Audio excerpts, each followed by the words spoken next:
Dá só uma olhada nesse relógio aqui. Esse é um relógio do ano 1900 que está presente numa estação de Paris chamada Gare d'Orsay. E é um relógio, como vocês podem ver, muito bonito, né, bem caprichado, mas tem uma coisa estranha nele.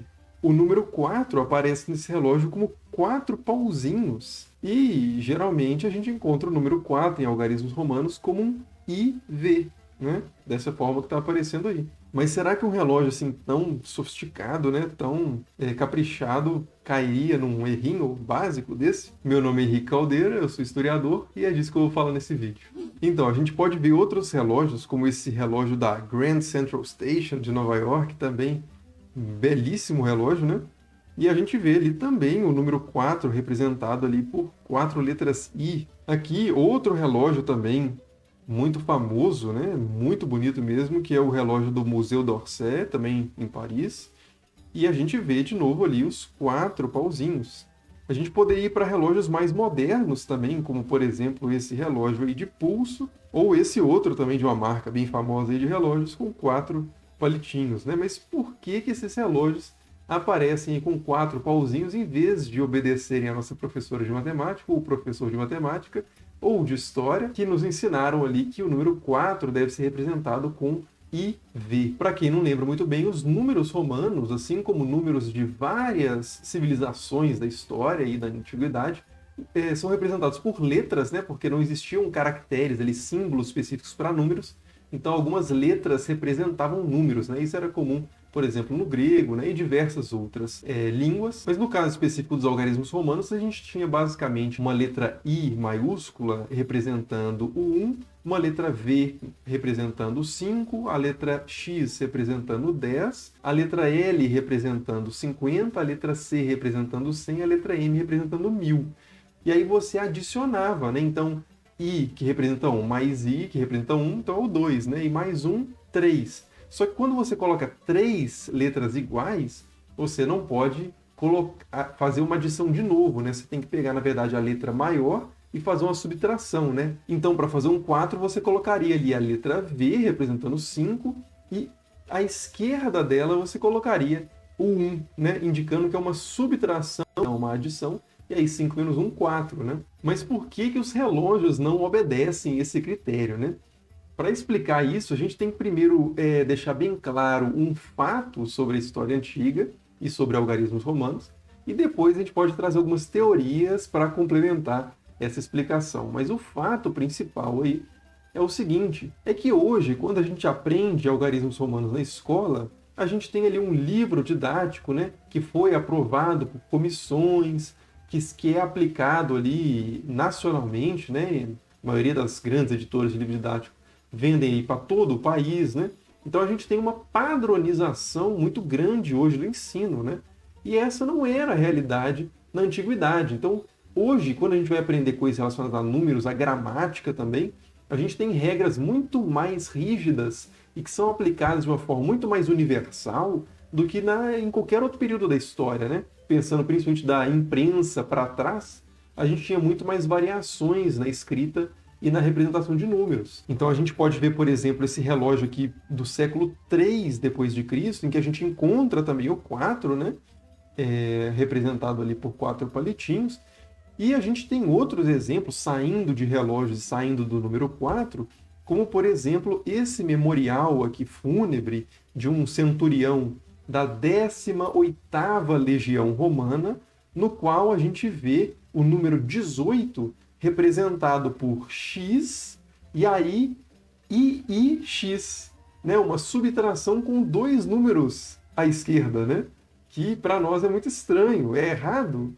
Não, algumas pessoas faziam assim, preferiam fazer assim, e ok, né? Algumas regiões às vezes predominava essa notação, sem problema, né? E a gente pode ver que não só lá em Roma mesmo, mas se a gente for, por exemplo, ali para o século XIX, a gente tem essa moeda aqui, onde a gente tem Carlos IV, e o 4 do Carlos IV, né, que está Carolus, né, em latim é 4, o 4 da moeda também a gente vê que aparece com 4 is, né? Então, ao longo da história mesmo, isso não é uma coisa só de muita antiguidade, a gente vê que existia essas variações, e isso não era nada assim que causasse escândalo, né? Mas de qualquer forma, voltando lá aos relógios, né? A gente precisa ainda explicar por que que então já tá, beleza, tem duas possibilidades, né?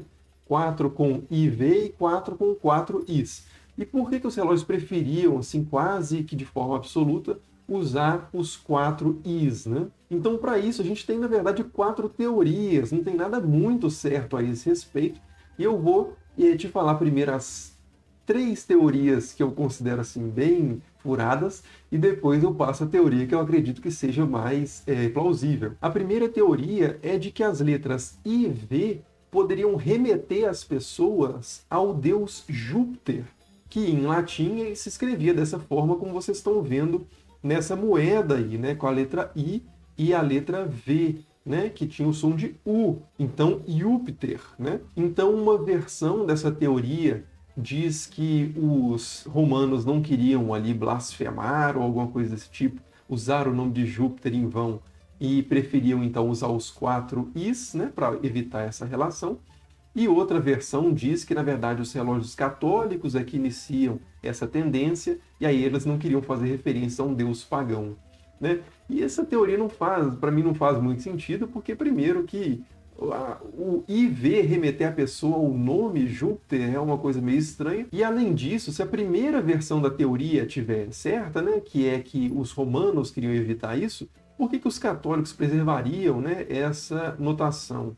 E se é o contrário, né, que os católicos, na verdade, usavam isso, por que a gente encontra o 4 com 4 pauzinhos entre os romanos, né, antes do catolicismo dominar ali o Império Romano? Então, para mim, essa teoria é esquisita. Outra teoria é de que Luís XIV, que era o rei Sol, né, e um rei assim bastante cheio de si, que considerava a sua personalidade como fantástica, semidivina, que ele queria, para ser diferentão, assim, ou por teimosia, usar o 4I, os 4 Is, né, para representar o seu 14, né? O X, I, e que não aceitava ninguém que queria fazer ele usar da maneira certa, né? Segundo a teoria, ele não queria aceitar e queria usar da forma dele, né? Mas essa teoria é mais furada ainda, porque como a gente já viu, o hábito de representar o 4 pauzinho é muito mais antigo do que Luís XIV, né? E, finalmente, outra teoria também é a teoria dos moldes, de que os artesãos, para economizar em moldes, de fazer os números ali para os relógios, fariam aí com os 4 izinhos, porque a quantidade de moldes no final, se você fizer a conta aí, seria mais econômico usar essa notação. Mas essa teoria também é muito estranha, porque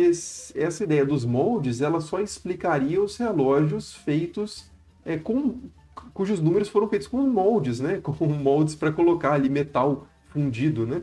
Agora, tem muitos relógios que você faz gravação, né? Que para isso essa teoria não explicaria, e relógios pintados também, que também não faria sentido essa ideia dos moldes. E além disso, quando a gente está pensando em relógios assim super sofisticados e tal, relógios para uma torre de igreja, não é uma coisa que você está fazendo assim a toque de caixa, né? Em ritmo de fábrica. É um relógio que você vai fazer uma vez e financiado por alguém com muito dinheiro, né? Então, economizar no molde para deixar um negócio que as pessoas podem olhar e falar assim, ó, o cara não foi nas aulas de matemática, né? Não vale a pena, né? E aí, finalmente, a teoria que eu acho que faz bastante sentido, essa sim, é de que as pessoas preferiram, ao longo da história, usar o número 4 representado aí por 4 letras I e não por IV, porque fica mais harmônico, mais simétrico nos relógios, como você pode ver aí na tela, né? A gente teria os primeiros 4 números que todos trazem a letra I, os próximos 4 números introduzem ali a letra V e os próximos 4 números introduzem a letra X. Então fica mais balanceado, mais distribuído esses símbolos, né? E além disso, a gente tem um equilíbrio ali, percebam, uma espécie de um triângulo, quando a gente tem um número bastante pesado, que é o X e I, né, bem denso, e aí a gente tem lá na base um outro número bem pesado, que é o 4, representado aí por 4 palitinhos, e outro número bem pesado, que é o V, com os 3 palitinhos, né? E repara que o relógio utiliza o 9 normal, com subtração, né? Ele não coloca V e aí 4 Is, né? Isso deixaria o relógio muito menos harmônico. O lado esquerdo aqui ficaria muito mais pesado, né?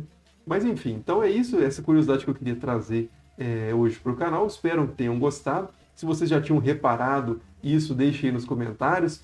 Reparem os relógios de ponteiro, os relógios com algarismos romanos perto de vocês, né? E é isso, muito obrigado como sempre por assistir e até o próximo.